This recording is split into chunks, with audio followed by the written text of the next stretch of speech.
Salut, c'est Reda pour la Boring Channel. On va pas faire une vidéo d'un match, mais de deux matchs. Aston Villa, Chelsea et Chelsea contre City. Pour commencer, Aston Villa-Chelsea, c'était le premier match de retour en Première Ligue pour Chelsea après 105 jours d'absence dû évidemment au coronavirus. C'était le 100e match en carrière en tant que coach pour Lampard qui lui-même, la veille, venait de fêter ses 42 ans.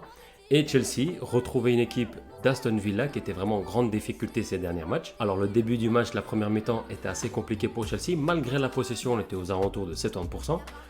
C'était compliqué pour eux au niveau des occasions franches. Une chose qui était assez surprenante quand on voyait le 11 de départ de Chelsea, on avait Ruben Loftus-Cheek de retour qui était en tant qu'ailier.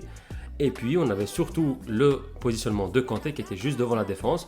Je dirais un peu l'ancienne position de Kanté. Mais malgré la possession, malgré la confiance que les joueurs de Chelsea avaient, c'est plutôt Aston Villa qui était devant au score. Et en passant, on remercie comme John Terry de ne pas avoir célébré évidemment ce but. Mais on retrouve encore les anciens démons de Chelsea sur coup de pied arrêté. On voit évidemment sur ces images que malheureusement les joueurs ne sont pas entendus. Il y a vraiment, pour moi, tous les joueurs étaient en faute. Parce qu'aussi bien Azpilicueta, Christensen ou même Pulisic qui était en train de regarder la scène, mais voilà, personne n'a bougé, personne n'est revenu. Et donc forcément, Kepa s'est retrouvé tout seul. Villa joue bas, Villa joue très très bas et ça pose beaucoup de soucis à Chelsea. Mais dès la 60e minute, Lampard a pris les devants, a fait déjà deux changements. La rentrée de Pulisic et la rentrée de Barkley qui a changé littéralement le visage de Chelsea. Jeu direct, jeu vers l'avant, danger et puis surtout surnombre dans la surface de réparation qui d'ailleurs amène le haut de but de Chelsea. On parle d'abord du côté droit à un centre d'Azpilicueta qui se retrouve et s'est retrouvé beaucoup de fois tout seul sur le côté droit de l'attaque de Chelsea, qui centre pour Pulisic qui la reprend au deuxième poteau. Ça fait un partout.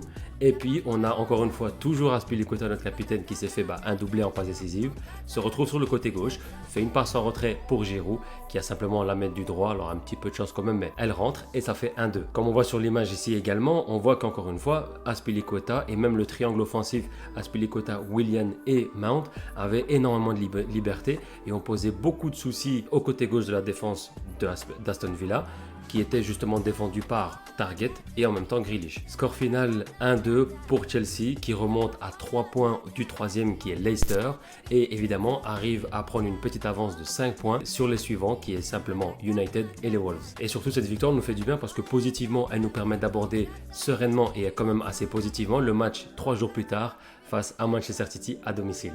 Chelsea face à City, on est de retour à Stamford Bridge après encore une fois un long moment d'absence. Si Chelsea gagne le match, encore une fois on remonte au classement à un point seulement du troisième qui est Leicester, qui est vraiment pas du tout en bonne forme.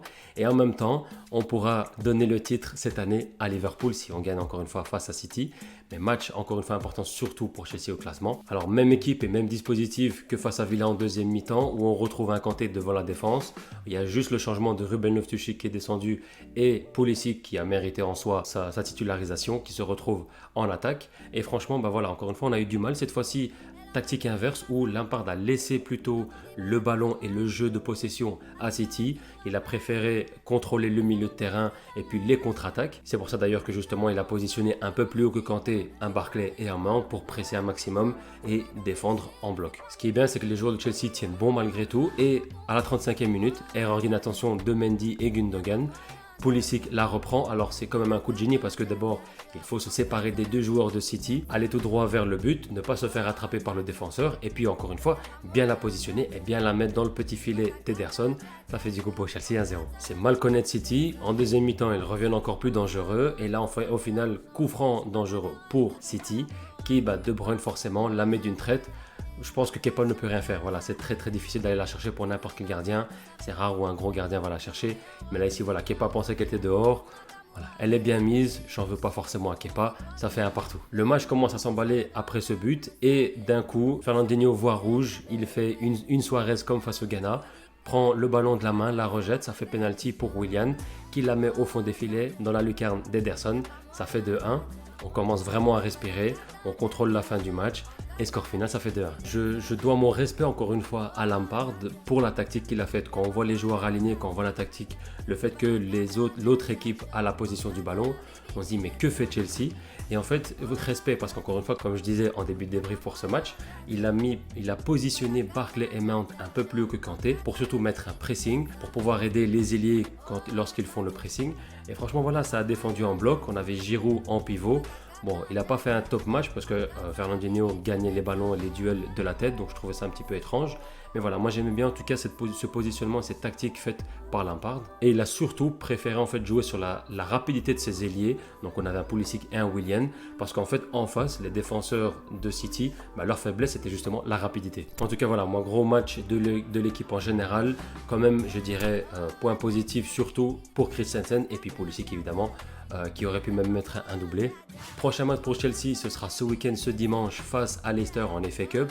Et puis quelques jours plus tard, face à West Ham à l'extérieur. Donc nous, évidemment, on se retrouvera juste après le match face à West Ham. En attendant, de rien Liverpool. Prenez soin de vous. Ciao, ciao.